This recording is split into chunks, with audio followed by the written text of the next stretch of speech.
Live TV, and they've moved our studio around.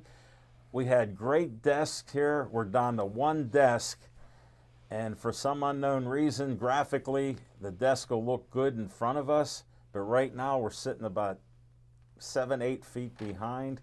Very unusual to be freewheeling like this without a desk. Welcome to our live Pittsburgh Sportsline in the BP TV studios. We've been doing it every Thursday since January, and I'll have some breaking news later on in the show when we may change back to Tuesday night in a couple weeks. But thanks for watching our show on Comcast 7, and that's only on Comcast 7 in Bethel Park. Thanks for watching us on Verizon 32 in Bethel Park, and all the way from Nemacolin to Cranberry, Wexford, and all points in between. So check it out. Thanks for our Facebook likes. We hit a new high, 6918. So thank you for that. We appreciate that.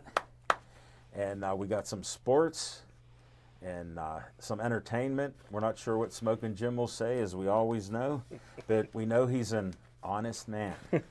And I have a first promotion. This will be a little tricky because I'm sitting back 5 feet further. We'll see what Connor can do. Just watch this. Look at that, Olive Oil's Pizzeria, Hillcrest Shopping Center. You can see more of my body there. I appreciate that. It's 412-831-1900. Great Italian food, salads, desserts.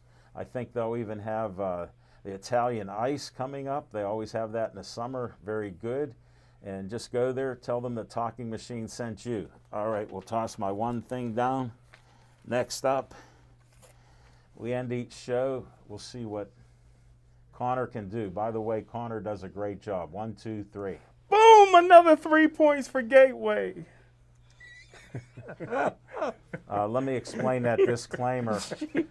Connor plays soccer. Smokin' Jim doesn't know soccer. One kick is 1 point. He thinks he's recruiting him for football. So this is why there's a disclaimer. Can I make a... Yes, please. I'd like to pull the race card out and just get it out of the way with. Okay. You know how some people name their vehicles? Yes. Okay. Smokin' Jim has a name for his new vehicle. It's cornerback. Oh! Because it's white. Yeah. Because it's white. That was good. I didn't see that one coming. That's good. Chip, I got it. And that may keep Smokin' Jim quiet for 20 seconds. But in honor of Joey Fabus, he died at 9 years old before his 10th birthday with a dreaded brain cancer, DIPG. So we honor him on our show. And the family raises over $100,000 so far to give to doctors to find a cure for DIPG. So stay Joey strong and support them. They're a 501c3. Next up, whoop, we'll get in there now. Another 501c3. Bethel Park Historical Society Arts and History Center, 2600 South Park Road. Very good on that, Connor. Should I bring it down a step? Oh, you can see my mask very nicely. They're a great 1905 schoolhouse. They remodeled almost everything there. They have all kind of events that they run there when it was COVID-free. Surely they'll be coming back. They have a dance studio. They have my favorite tea place, which is Reginald's Coffee. And Matt and Julie are just great owners. And my favorite tea there is Dragonwell Smokin' Jim, so you can treat me next time. I got you. They have hi-fi, and it's just a great place. They have fresh roasted coffee from around the world, and they have a roaster inside their business there, which is pretty cool. It's right in the seating area. And they have lots of treats there. They have donuts for you and all kind of other things. They have honey, fresh honey, and all kinds of stuff there. So check it out, Reginald's Coffee in the schoolhouse. Let's see what else I got. All right. This is, we'll see what he comes up with. There it is. Kathleen Miller needs a kidney, at least in the next maybe 6 months or year. She's at Friendship Village, and she needs help. You can contact Montefiore Hospital for living donors. If you think you're a match and want to help her out, which is great. My son's my hero. He gave me a kidney, and he's doing well. He has no health problems whatsoever. His kidney's working fine. It's up to great levels. So be a living donor for this nice lady. And she's even trying to get us a show at Friendship Village on Boyce Road. Smoking Jim, we usually don't have questions now, but I just wanted to ask a question. Go ahead. You said living donors. I didn't know with a kidney, could it be somebody that passed away? Well, Smoking Jim, I'll try to explain it because that's a great question for once. I was on the transplant list to get a cadaver kidney. There's over 95,000 people on the list. Okay. They can't tell you when you'll get called. You're on the list, and they know your blood type and all the other specifics. They told me it could take 6 years or more. And I met some people that were 13 years on the list. Wow. If you get a living donor that matches, you actually can live twice as long. They say if you get a cadaver kidney, you can live 14 years. If you get a living donor, you can live 26 or more years. I didn't know that. So it's a great asset. The healthy person gives you a kidney, and it's usually younger. My son was 28 at the time, so I got a 28-year-old kidney in me that's working great. So the huge difference is it's better with a living donor. That's why she's asking in advance. I see. So for once, believe me, guys, you can quote me. This is one of the rare times that he had a great question. Congratulations. I thank you, Smoking Jim. Yeah. This is another record on Pittsburgh Sportsline. All right, the Bethel Park Community Foundation right here in Bethel. They've been around for 25 years. Go to bpcf.org, get an application. I'm a trustee. We have a meeting every couple months. I've missed them because of these Thursday night shows, but we'll see if we can go back to Tuesday nights, as I emphasize again, as my tease. So go get an application. They have $500 to, what is it, $5,000. $100 to $5,000. I forgot when Smoking Jim asked me a question. I am still stunned. Still stunned. And Smoking Jim, you can be any age from 18 to 75, and unlike you, in good health with no other health complications. So you have to be in, let me emphasize, good health. So that's the one key to it. But with this, you can be in any type of health you want, doing great things in Bethel Park, and you can get grant money. We've given out over $1 million. Wow. So there could be money for you. Let me see. I think I have one more. I'm tossing all this on the floor just to be dramatic. And here's another flyer for you. We'll see what Connor can do on this. What can he do? 1, 2, 3. He got it. He was on fire. Anthony in the control room just fired that shot right in there. I want you for BPTV, 412-831-3400. Or no, 3304, sorry. Yikes. I had a little slip there. Again, 412-831-3304. Yes. And you can tell him Uncle Al sent you. He put my face on Uncle Sam. Look at that smiling, talking machine face right at you. So check it out. Give Dave a call. Say you want to volunteer like Nick. Look at Nick parlayed his VIP status to a guest and a cast member of our show, and he's a talk host. So he made it to being a talk host on a sports show. Connor's on the camera. Look at the work he's doing. Anthony's in the back, and Smoking Jim will describe him. And I'm going to test Connor with all the ability that he has on this. We'll see what I can come up with.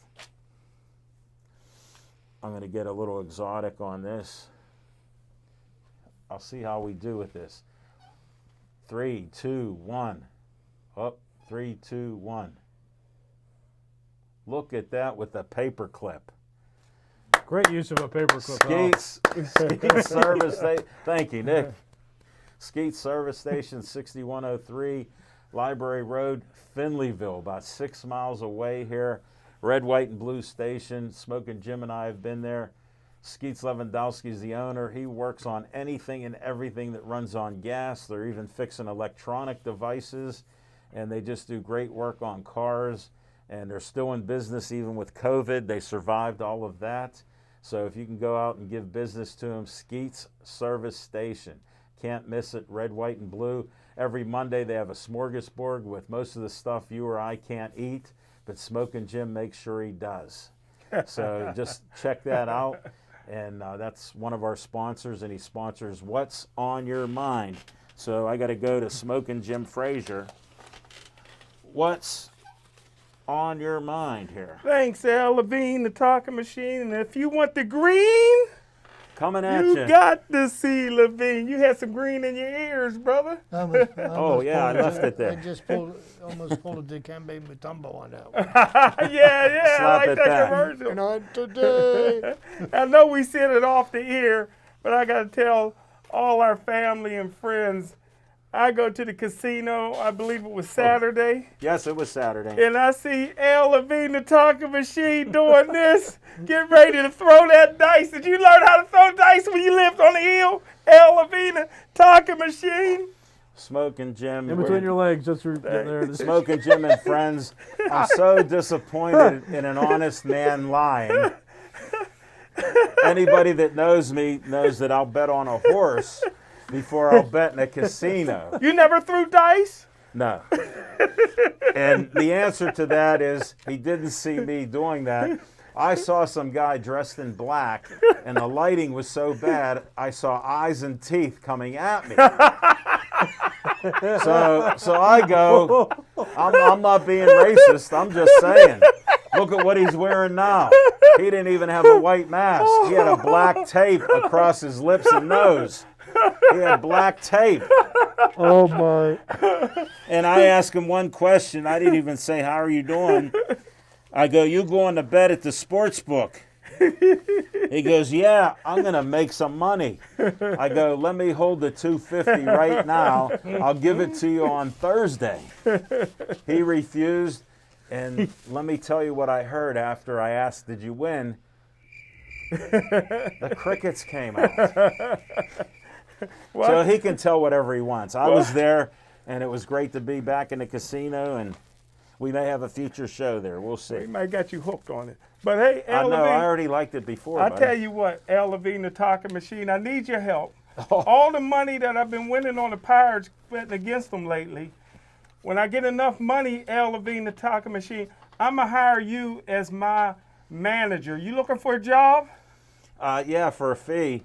I'll only take 20% of your winnings. All right. So I won't get paid. You'll be rich. You'll be rich. Let me just explain the deal. For you young guys that just got out of school and know math, what's 20% of 0? Nick? Oh, that's a tough one. I don't know. Okay, thank you. I'll give you the answer. I graduated Keystone Oaks 1974. He just graduated, and now he graduated Waynesburg and couldn't answer. Well, here's the reason I need your help, because you're on top of everything, and I'm not. And this is from February 11th. Take a peek, Chip, and pass that to Al Levine, the talking machine. You may not know the meaning of that, but Al Levine, the talking machine, may know, even if you don't. I'm friends with him. Al Levine, he reaches out to the I first worked with black him. mayor in Pittsburgh history, reaches out to me on February 11th, asking for my help, gives me a cell phone number. Al Levine, the talking machine, I didn't text back, I didn't call. I need you, Al Levine. Then he wins. You know the doors that can be opened if you know the mayor? Al Levine, now I don't sit at the back of the bus. Now I gotta get in the back of the line, Al, because I did not focus on it. But I tell you what, Corner, I love Let me you. interrupt you right there. I'm actually friends with Ed Gainey. Good, me too. I worked with them 9 years ago with a group. How the heck did he win? I He's- never thought that would happen. Did He's you? very popular, yes. You thought he would win? You thought he would beat Bike Lane Bill? Well, with you calling him Bike Lane Bill, that's why he lost. And I rest my case. I I'm should've friends ran. with Ed. He's actually a nice guy, and I'm hopeful for Pittsburgh. to He's a get good better. dude. He's a great speaker, too. And Smoking Jim didn't mention, because he rarely brings a race card up, he will be the first black mayor of Pittsburgh, and that's since 1758. Hey, let's get a hand for that. All right, L. Levine, the talking machine. Put another good word in for me. Tell him about I lost my phone or something. But he's a good dude. Hopefully he don't hold a grudge. Well, he told me at the time he only heard about you. But hey, L. Levine, the talking machine. Before I go, what's on my mind? I just want to tell Corner, I love you, Corner, but we're Penn State here. No more Penn shirts, brother. We're Penn State family here. Ain't that right, Chip? Well, that's an unconfirmed fact. Hey, I'll share this. My daughter graduated from Penn State. I have plenty of friends and have been a Pitt fan all my life. who's the assistant head coach of Penn State football? I don't remember, but Terry you'll Smith tell from us. Gateway. We're Penn State around here. Hey, L. Levine and Waynesburg, they don't win, but we like Waynesburg. Hey, Chip, I got a buddy of mine that loves you in your baseball and listens to the show all the time. And he listened last week when you said you were wrong. He told me Chip is rarely wrong.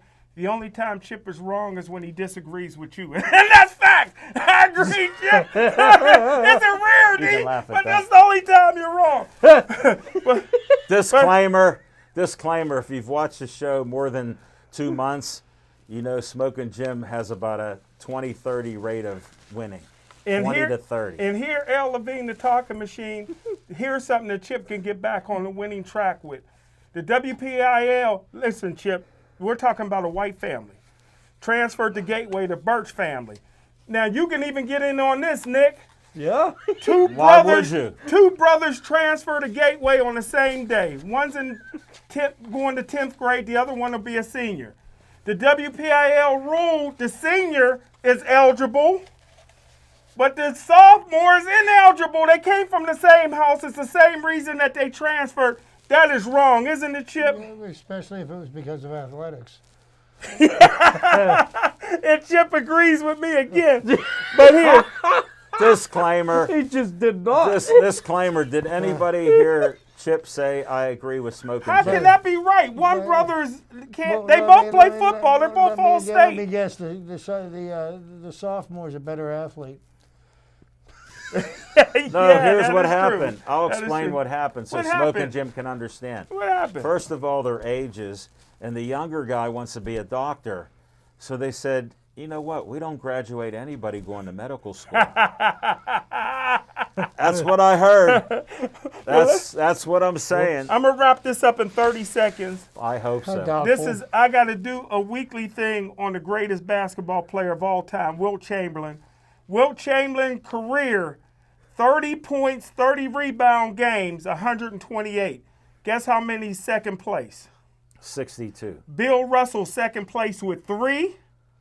Moses Malone 1. Kevin Love 1. Dwight Howard 1. Wilt Chamberlain, 30 points, 30 rebounds in one game, did it 128 times. And that's what's on my mind. What about the Wait a minute, main wait a thing? minute. So, because we like to talk about the things that really have no significance, how many championships? 30 points and 30 rebounds is no significance? How many championships did Bill Are Russell you saying win? that 30 points and How 30 many rebounds is Yes, you not? don't hear championships Chip. did Bill Russell win? Are you not impressed with 30 How points and 30 many rebounds? championships did Bill Russell win? I'm not sure. I'm not sure. Less than Bill Russell. He won a lot. with Less the than team. Bill He Russell. won a lot with the team. But- But what does that got to do with rebounds and points in a Hey, game? you know what? Being a spectacular individual is far less impressive than being a member of a championship team. 30 points and 30 rebounds is individual? That's defense and Championship offense. team, 11-time champion. So you're saying if Wilt Chamberlain played for the Celtics, he wouldn't have won 11 times? It's hard to say. He Now, would didn't. Bill Russell had got 30 and 30? He did it 3 times. Would he have done it another 125 What's times? more important, individual statistics or championships? Oh my goodness! Hold it. We got a disclaimer again. This is a I'm just record. saying. Come This on. is What's a more important? record-setting show. The disclaimer is, how many times have you heard him talk about Gateway being the greatest team with the champions they have, even when they have a season with 2 losses or 3 losses. It's all about the wins, except for today. And ducking Pine Richland. Right, and except for today. Yes. Are you impressed with that stat? Oh, yeah, I like the stat. Okay. But I like the one better that he's known for. Not the women. Foul shots? Not the women. The 100-point game Yeah. that 10 people saw. Maybe I'll talk about that next week. Well, that would be 30 seconds. As this was 3 minutes too long, again. And that's the 7th disclaimer I gave. Just check it because I exaggerated. But thank you, Smokin' Jim. Chip Hayner, finally, what's on your mind? What's on my mind? Very, very sad day in Pittsburgh Pirate Land. Yes. One of the truly great athletes from the team of the 70s, Rennie Stenett, passed away on May the 18th. Rennie Stenett, 74 years old. 72. I thought he was 74. 1949 he was born. Okay. 1949, he was 72 Thank you. years old. He died of cancer, sad to say. He was born in Colon, Panama. He was raised in the Panama Canal Zone. Wow. He played for Don't 4 ask minor Smokin' Jim league about teams that. in the Pirates farm system from 1969 to 1971. The Class A Gastonia Pirates in 1969. The Class A Salem Rebels in 1970. The AAA Columbus Jets in 1970. And the AAA Charleston Charlies in 1971.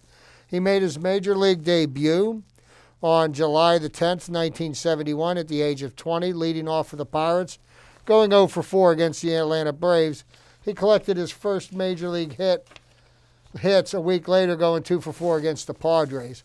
On September 1st, Pittsburgh faced the Philadelphia Phillies with the first major league all-black and Latino starting lineup. Stenett led off the game for the Pirates, who won 10-7. Rennie Stenett set a record, a major league record. He was the first player in Major League Baseball history and only to date to go 7 for 7 in a 9-inning baseball game. Now, What year was it? Because I want to know if Smokin' Jim was there. oh, yeah, he was. It was on September 16th, 1975. Okay, because every time there's a record like Roberto Clemente and 3,000 hits, he didn't know I added that I up. wasn't there. You know what it Okay. is? He invented a time machine. So, Didn't just anyhow, keep No, it he secret didn't. from us. On September 16th, 1975, Stenett became the only player in the 20th century to have 7 hits and 7 at-bats in a 9-inning game, Wow. as Pittsburgh routed the Cubs 22-0. Stenett's first hit in that game came off of starter Rick Ruschel, Wow. and his 7th was off Rick's brother Paul. Wow. Pittsburgh also set a major league record for the largest winning score in a shutout game in the modern era, later matched by the Cleveland Indians in 2004. He was the 3rd player to collect 7 hits in a single game and the 2nd to do it in a 9-inning game. With Stenett's position at second base secure, in a lineup loaded with young hitters such as Dave Parker, Richie Zisk, Richie Hebner, complemented with veterans Willie Stargell and Manny Sanguian, Pittsburgh traded up-and-coming second baseman Willie Randolph to the New York Yankees I remember that. after the 1975 season. Unfortunately for Rennie, on August the 21st, 1977, he was batting .336 for the season, but he broke his right leg while sliding into second base. He was out for the year and had fewer than the required number of plate appearances, falling short of qualifying for the batting title won by Dave Parker. In that season, collected a career-high 28 stolen bases. He was part of the 1979 Pirates Family World Series championship team. And what the players on the team of the 70s said, that he was by far the best athlete on the team. And this was a quote that I read from Al Oliver this morning. Oh, really? Yes. So, Al Friend Oliver. of our show, Al Oliver. Hall of Fame Al. We've interviewed Al. Al should be in the Hall of Fame. Yes. Legitimately. But my hearts and prayers go out to Rennie and his loved ones. Yes. In August of 2016, Stenett met with Brandon Crawford, shortstop for the San Francisco Giants, 2 days after Crawford's 7-hit game against the Miami Marlins. Crawford was the first Major League player to collect 7 hits in a game since Stenett, although it was in extra innings. Stenett's feat was done The 9. in 9. And that was a regularly sanctioned game, because I'll bring up that point later. Yes, he was 72 and he suffered from cancer prior to his death, so may he rest in peace. The Pirate family is saddened by his loss. And I enjoyed watching him play. Unlike Smoking Jim, I saw the 7-hit game and saw him play Well, many you know, other the games. interesting thing that I read there, I was certain that he was a member of the 71 World Series team. Yeah, And why do they say he was only a member of the 79 World Series? He's got 2 rings. yeah. And you know, so he's got one that he won with Clemente, Yeah. one that he won with Stargell. That's so cool. And yeah, that doesn't get any cooler. No, that is the best, and that's the last time we won a World Series. For all you disgruntled fans and new fans like Smoking Jim. So thank you, Chip. We're going to Well, go. just remember, as disgruntled as our fans are, it's been since 1979, and I have to throw this one out there. It's been since 1947 that the Cleveland Indians have won a World Series. Thank you, Chip. Thank you. We Just need saying. that. We need that. Because, you Look at know- how the Red Sox were, and look at how Chicago was, for sure. The fans had a drought, a bunch of it. So if you're a fair weather fan like Chip's alluding to and I said, then that's why you're disgruntled, Smoking Jim. Oh, let's go to Nick Callis. What's on your mind? Well, Smoking Jim, you'll be happy to know that I got the sticker. I am #vaccinated. There you go. I got my first dose Welcome today. aboard to Wow. your good health. Pretty soon you'll have a diploma. All right. Do you have any books to prove that Where's you went yours? to school? No, my degree's coming in the mail though Alan, next week. where's yours? Jeez, yeah. But He's a healthy man, in spite of what his doctors say. jeez. We won't bring up his doctor reports But or his but- nurse sisters, what they say to him, because he's honest. We can't bring that stuff up. But more, May, God bless him. more sports related. Check out Passport to Pittsburgh. It's on YouTube, and check it out. It'll be running on the air on BPTV. Who's But the I just wanna host of say, that show? Kim Adderley. Adler. Yeah, or Kim Adley. Thank you. But Al Levine and Kim Adley went and looked at some of the statues around Pittsburgh and met with Susan Wagner, who sculpted those statues. 3 statues. So, and Tell I you- went there and I was. What'd you learn? I learned a lot. You That's learned it. this. I learned that those things weigh about Apparently, you didn't learn his last name. No, her her last host. name. The host, Adley.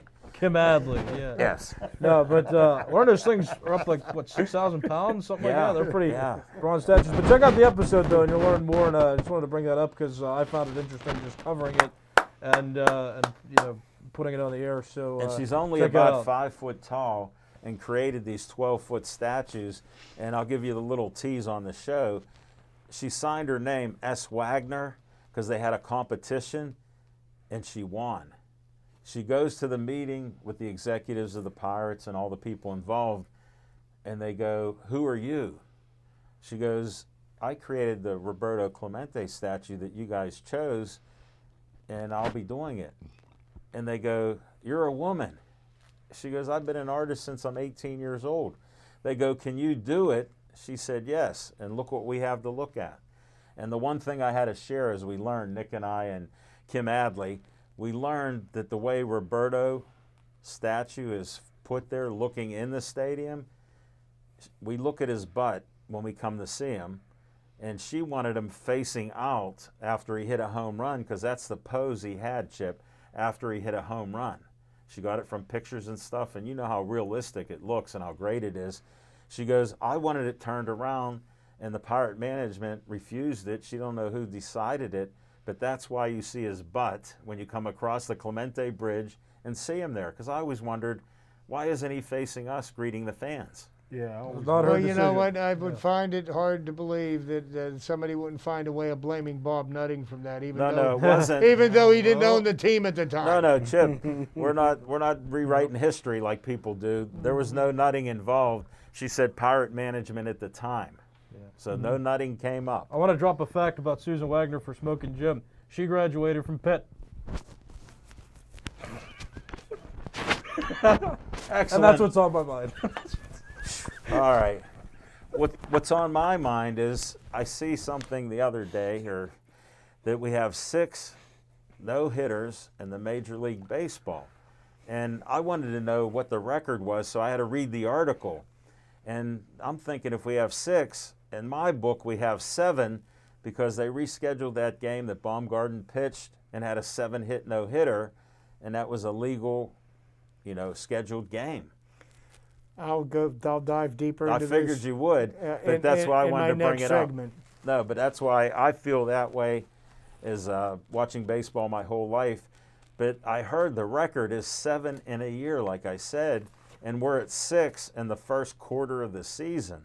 And there's many discussions about it. And I'm amazed, like I heard Mark Madden, he goes, what's more amazing about the no-hitters is they were complete games. Because you don't see complete games, as Chip and I have talked about. Smoking Jim doesn't understand that yet, but he's learning.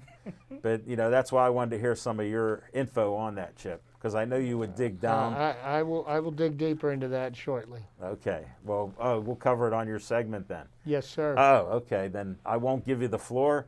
We'll come back with some Smoking Jim's Fiction and Fact from Smoking Jim's Almanac.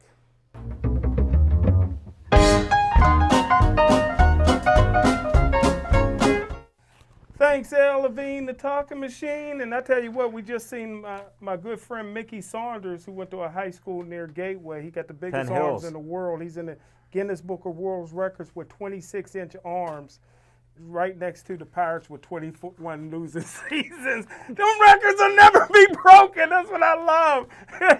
My man, the VIP of BPTV, Nick is in the house. My nemesis. What does that mean? I gotta look it up. My main man, Chip Hayner is here.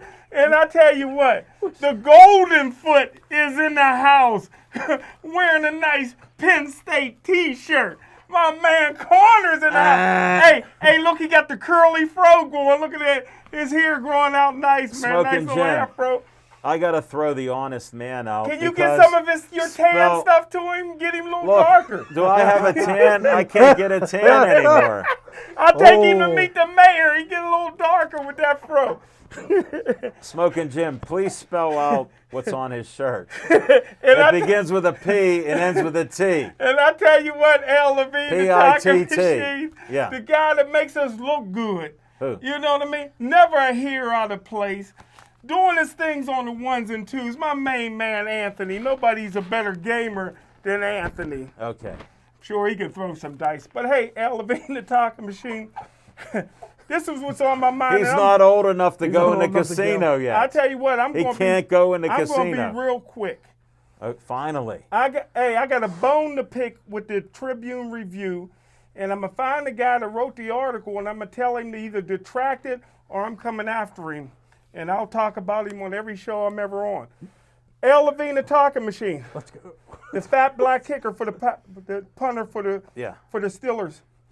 In the Tribune, he said he wants to be a trailblazer for other punters. Number one, that was wrong, and that's a lie anyhow because every punter in the league is white.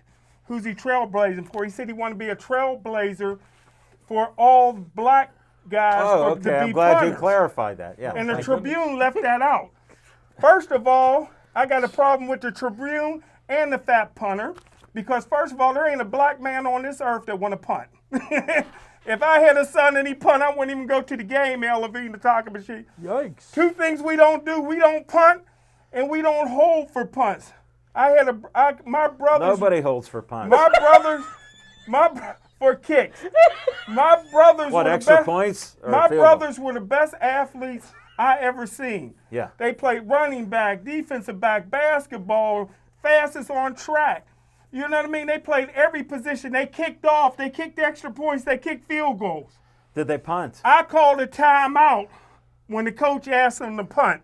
I said, we don't punt. Find somebody else on this team to punt. Al Levine, the talking machine, there's no black kid on the planet that want to punt. This guy wants to be a trailblazer. In my opinion, he shouldn't make the team. I don't think he's the best kicker on the Pittsburgh Steelers team. He's He's 10 pounds away from not even being able to lift his leg up. Al Levine, the talking machine. Where's that at? And I tell you what, Al Levine, the talking machine, I'll say this at the end. Al Levine, the talking machine. I'm against it. I didn't like the draft pick. There was not a player drafted from the traditional black colleges, and you know them guys can play down there. Yeah. They could have used the pick on one of them guys. And the year that Bill Nunn goes into the Hall of Fame, which he has no business going in before Dick Haley, but anyhow, he's in there. Wow. You should at least drafted one kid from the all-black colleges instead of a fat punter. Thank And you. that's what's on my mind. Thank you for your opinion. And I know you agree, Chip. 2 words. Reggie Roby. Yeah, I liked him. All right. I did like him. Thank you, Smoking Jim. Good job. I did like him.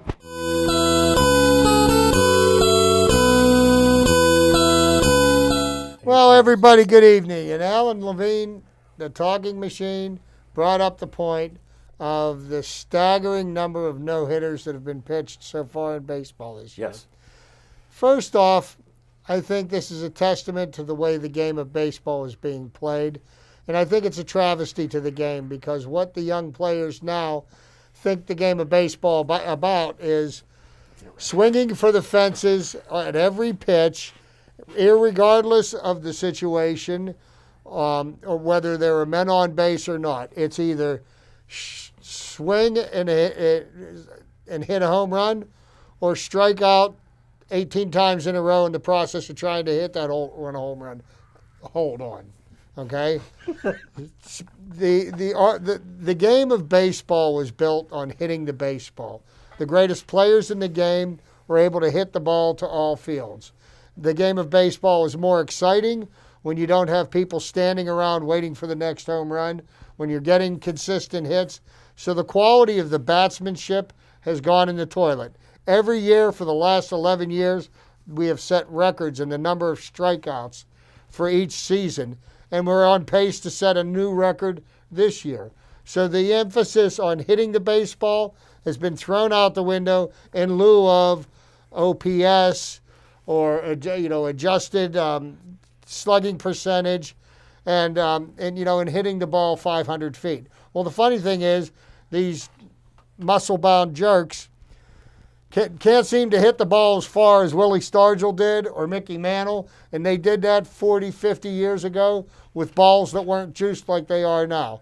So, how many times have we seen a 500-foot home run? As a matter of fact, today is an anniversary of the longest home run hit in Jerry Park in Montreal by Willie Stargell in 1979. The ball traveled 535 feet. Wow. But that being said, batting averages have nosedived. There's more hitters hitting close to 200 than there are 300 Isn't in this the major lowest leagues. average that they've had? Yes, it is. Okay, I saw that stat. More players batting closer to 200 than there are to the 300. Mendoza line. So, we're putting more of an emphasis on a statistic that really, it doesn't matter. I find baseball games where no home runs are hit much more exciting to watch. You heard it here first. That being said, Girls like the long ball, Chip does not. no, you know what? I mean, hitting a home run, there is something about that. But when you just sit there and wait for a home run, Right. I mean, if I go to a baseball game and it's 4.5 hours long and I saw 2 home runs, I feel like it was a wasted evening. I mean, seriously. Yeah, Because gotcha. that's not what the game of baseball is about. And if people think that home runs are what baseball's about, then maybe they ought to learn about the game. Next up. Okay, after the Tigers' Spencer Turnbull threw a no-hitter at Seattle on Tuesday, Yeah. the baseball world waited less than 24 hours to see someone repeat the feat. The pitcher was the Yankees' Corey Kluber. Yeah. The 2-time Cy Young Award winner dominated the Rangers at Globe Life Field, throwing the Yanks' first no-hitter in more than 20 years. How about that? This 20 was the years, 8th time 22 there have years. been multiple no-hitters thrown in a 2-day span or shorter. The first time since the A's, Dave Stewart and Fernando Valenzuela on June 29, 1990. The last time there was a no-no on consecutive days, April 30th and May 1st of 1969, when Jim Maloney of the Reds and Don Wilson of the Astros threw them against each other's teams. Here are 10 more stats and facts about Kluber's no-hitter. There have been 6 no-hitters this season, the most we've ever seen before June in a single season. 4 of them have come this month, tying June 1990 for the most no-hitters in a calendar month in Major League Baseball history, and there are still 12 days remaining on the calendar. Wow. Another milestone to watch. The record for most no-hitters in a season is 8, set in 1884. Oh, okay. In the modern era Thank record you for going back. since 1900 is 7, That's what and I that was quoted. in 1990, 1991, There's only 3 2012, times- 4 and times? 250, Okay, 4 2015. times, The last of the 4 no-hitters have all come in the last 15 days. That's tied for the most no-hitters in any 15-day span in Major League history, with 1917, when there were 4 in a 13-day stretch from April 24th to May 6th, according to the Elias Sports Bureau. And they know records. There has been a definite pattern to the no-hitters this season, namely teams they have come against. 2 pitchers have no-hit the Cleveland Indians. 2 pitchers have no-hit Seattle, and now 2 pitchers have no-hit Texas. Wow. With the Padres' Joe Musgrove having beaten Kluber to the punch on April 9th at Globe Life. This is the first time we've had 3 teams no-hit twice in a season. Before 2021, there was only one other season in which 2 teams were no-hit twice. That was 2015 with the Mets and the Dodgers. No team has been no-hit 3 times in a season. Could happen this year. Yeah. Coming in 2021, only 5 teams have ever been no-hit twice at home in the same season. The 2015 Mets, the 2001 Padres, 1973 Royals, 1971 Reds, and the 1923 Philadelphia Athletics. Whoa. Less than 2 months into this season, 2 more teams have joined that list, the Mariners and the Rangers. Notice how we're not mentioning a local team in any of this, Jim? Because you're waiting. You're just waiting to pounce. Kluber's no-hitter was the 12th in the Yankees' history, including the postseason, but the team hasn't thrown one since July 18th, 1999, when David Cohn threw a perfect game against the Expos. That was the 8th longest drought of any team entering the night. In fact, the Yankees had not even come close to a no-no in recent years. According to the Yes Network, Phil Hughes at Oakland was the last Yankee to even carry a bid through the 7th inning. Wow. That's not the only connection to Cohn. At 35 years and 39 days old, Kluber became the first pitcher to throw his first career no-hitter at age 35 or older since Cohn in 1999. Kluber threw 101 pitches, tied for the 3rd fewest in any individual no-hitter since 2015.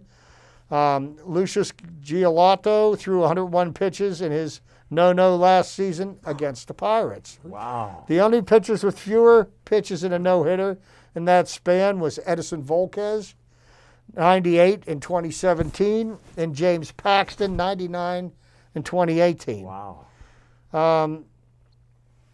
Couple of more facts here, but just to bring the point up, you know, the increase in no-hitters, it's a testament to what's going on in the game, because, you know, when you can put an infield shift on, okay, and the batter consistently hits into the shift, that is the poorest example of hitting, and you would expect more out of major league batters, and it's really sad to watch. Yeah, I agree. But that's my humble opinion. Nick might have a question. What's your question? I'll bring my, okay, no, I'll tell you now. Do you know who set the trend for power hitting in baseball? Swinging for home runs instead of just making contact and running? Babe Ruth, which is before we were all born. And in recent years, more pitches have been thrown over 100 miles per hour in recent years than in the entire history of Major League Baseball. I rest my case. Yeah, no, there is no case to rest, because what was Babe Ruth's average? Babe Ruth consistently batted 330, 350. Right, but that dispels your myth of swinging for the fence, because he never once batted 200, nor did he once strike out 200 right, times. but pitchers back in that day were not throwing with as high as velocity as they are now. The velocity has nothing to do with pitching. Hitting No, it 80 miles. doesn't. Greg Maddux, Hall of Fame, 360 wins, never threw a pitch over 88 miles an hour, and he's in the Hall of Fame. It's one guy. There's a laundry list of them. How many of these players that throw over 100 miles an hour, how many years do they last in the league? 1, 2? Let's count the number of times Tommy John surgery's done. Research that. Research. Yeah. Okay. Case closed. All right. You're overmatched, son. How about that? He did- Oh! We have a disagreement here. There's still a disagreement here. Don't worry. Wait. All right. Thanks, Chip. We'll go to VIP.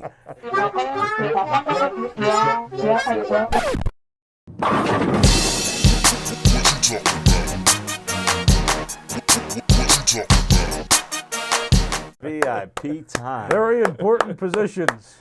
Now I have two opinions tonight because of this previous conversation, but I'll stick with what I was going to talk about. That'd be good. Also in Major League Baseball, apparently there's a huge problem with hitters swinging 3-0 in lopsided games, and I'm tired of all of the nonsense. There are just people that talk about, oh, this shouldn't happen, it's disrespectful to the game, there are unwritten rules.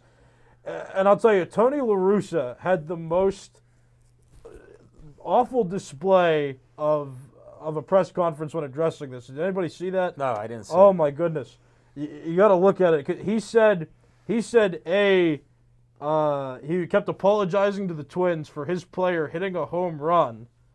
Okay. And the game after that, he said that, I think the Twins handled that perfectly fine when they threw it Yerman Mercedes. And that's just not what a manager does. Managers got to have the players back in all situations. And I mean, Chase Tingler last season with Fernando Tatis Jr. kind of wiggled around it. Didn't necessarily defend him, but didn't just flat out go, this was wrong. No, but like Tony La Russa and his old school, like, oh yeah, I thought he threw a good sinker from my vantage point when the pitch went behind the batter. So no. So what you're failing to do, and you're failing to present the facts of the situation. There was a position player pitching? No. Here's what the facts of the situation were. It was late in the game. They had an 11-run lead. They had a position player pitching, right? Okay, who was throwing the ball 47 miles an hour. The count was 3-0. Yeah. The third base coach gave him the take signal. Yes, he did. He didn't have enough time to look at the third. Let me finish. The third base coach gave him the take signal. He missed it. The manager yelled at him from the dugout, take the pitch. He did not. Yes, he did. He would embellish that story. That's what he said he did. There's no way he's running up the steps. There's no. Can you imagine Tony La Russa at his age running up steps to go, take the pitch, take. Don't swing! No way! You are the manager. No way! They're the manager of the team. The players listen to what the manager tells you. No. And yes, you Listen, do. You and look back at the let me finish for a second. That is disrespecting the things that you need to do. You need to respect the players on your team, the team that you're playing against. He's doing what he's paid to do. He's hitting the ball. You need to respect the game. Oh, my goodness. You need to respect the game. Back in the day, I get it. You don't want to run up the score late in the game. There's no lights, right? People just want the game to end. We're trying to make it not so long. We got lights now, Chip. I want to see Yerman Mercedes do great in his rookie year and keep hitting long balls. They gave up on the game for a reason, so why do they care what happens? They put a position player out there because they gave up on the game. I completely disagree with you. We'll end this because we're going to run out of time. You both can agree to disagree. All right. I have a habit of doing that because sometimes we can't get an agreement here. He doesn't respect the game. Oh, that's not true.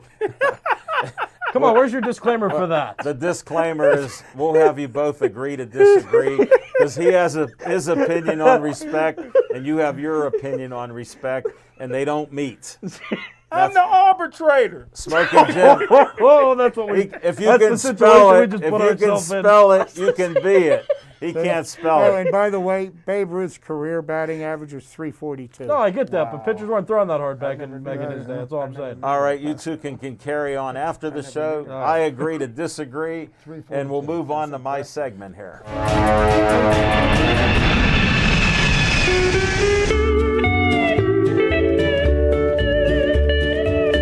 Live TV, folks, we still were carrying on that agreement to disagree. Neither one has conceded any points.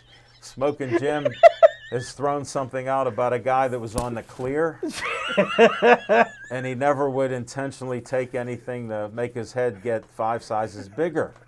But we'll carry on with that later. On location this weekend, USS Fight Academy, 6 o'clock, 1712 North Lincoln Highway, North Versailles, USS Fight Academy. Amateur fights, they had 10 last time. I'm assuming there'll be 10. Usually people cancel out, so we'll see what happens. Smoking Jim and I will be there, along with Nick as the cameraman. First time, the rookie VIP guy is going to be filming boxing. So it'll be quite the adventure. Then we have another one and a location near Gateway. No, that's Penn Hills, Longview Country Club. Sorry, I forgot what I was supposed to say. Just kidding. I knew exactly where Monroeville is. It's right next to Penn Hills. So we'll be at Penn Hills for amateur fights at the 3rd Street Gym. May Jimmy Savetic rest in peace. He was the founder of that gym and about 11 other gyms. Another Jimmy Hoy, called me up to do fights there. And then he wanted us to go to Du Bois, and I'm going to have to tell him no, because I checked my GPS, 2.5 hours to get from Bethel Park to Du Bois, and then Smoking Jim got to drive back another 2.5 hours. He's liable to be sleeping after 2 hours of fights, so we're not going to go travel that far. We've actually turned on the Western Pennsylvania Athletic League, Du Bois guys, Aaron Beatty and those guys up there. They've asked us because they love us. In spite of how Smoking Jim gets, they love that. So they want us to go up there and do fights, and I told them it's too far. We need a room or two afterwards. So they aren't going to do that. But that's what's on the thing. And then the card about the Rivers Casino, I didn't make a bet again, and Smoking Jim never saw me make a bet. I didn't see him make a bet. But for some reason, he was walking towards a sports book, and they have something called windows. And if you don't bet, don't start. But the windows accept your money. And I saw him counting out numerous $20 bills because I spied on my guy because he's an honest man. So that's my on-location report. We're looking at other locations because after June 1st, 100% capacity puts us out there that maybe we can get back out there on location. So I'm looking forward to that. And if you have any suggestions, just give me a call. My number is 412-973-9611. I answer or return calls. I don't have a text-only phone like Smoking Jim. So I want to share that. And we're going to go right to the next segment because the Penguins are playing. Connor told me they're up 1-0. Maybe Sidney Crosby scored a goal. They came back in their second game. I enjoyed the intensity of the game that they had, and they won that game, and Jari looked pretty good in goal. So did the team. And we evened the series up at 1 apiece. And I'll let Chip chime in right now because The problem I had with the way the Penguins played the first 2 games of the series, they gave up 41 shots on goal in the first game, and they lost 4-3. And 3 of the 4 goals were goals that probably shouldn't have gone in. At least 2 shouldn't have been in. Shouldn't have gone in. Yes. They gave up 37 shots on goal Tuesday night. And, I just don't see continuing to give up that number of shots on net as being a positive thing. Yeah. No, I don't see that being a recipe for success against the New York Islanders. The New York Islanders know how to play the Pittsburgh Penguins. They know how to beat the Penguins in a 7-game series. Yes. I believe this series is going to go all 7, and you could just flip a coin. You can't sleep on the Islanders. They've got 2 good goaltenders. Yes. They started Varlamov the other night. He didn't play a bad game. No. We had 2 early goals. The first shot was. We came out like on fire. We were Yes. skating circles around them. And Defensively and offensively, which is super. But then, the Islanders second took period. control of the game in the Yeah. second period. And the Penguins had to pull everything out. Now, what's wrong with Evgeny Malkin? I don't know, but I feel that the Penguins have actually been a better team without him than they were when he was in. So I don't know if we'll even see him in this series. I don't believe that he dressed for tonight's game. I Yeah, know that I didn't hear, yeah. he went with the team to Long To the Island. trip, yeah. Casey DeSmith stayed in Pittsburgh. So I don't know what's going on with him. That Right. they have Maxime Legacy, Yeah, who did well. who did well in his one start, but I mean he's never played in a playoff game. And Right. and if Tristan Jarry gets hurt, the Penguins could be in a whole lot of trouble. Oh, definitely. But, I'm happy with their comeback, and I hate all the shots. Definitely. I'm with you. I'm more traditional like that.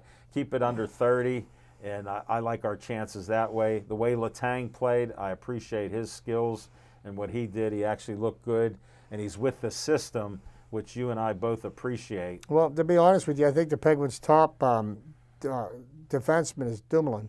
Yes. Without any question, I think. Yeah. I think Letang has played better this year, made fewer mistakes. Well, that's the key I look at. The less mistakes he makes is good because he's playing the system offensively like Sullivan likes it, which is good. And Dumoulin and Letang together make a great combo, one of the top in the league. So, but that's about it, what we have.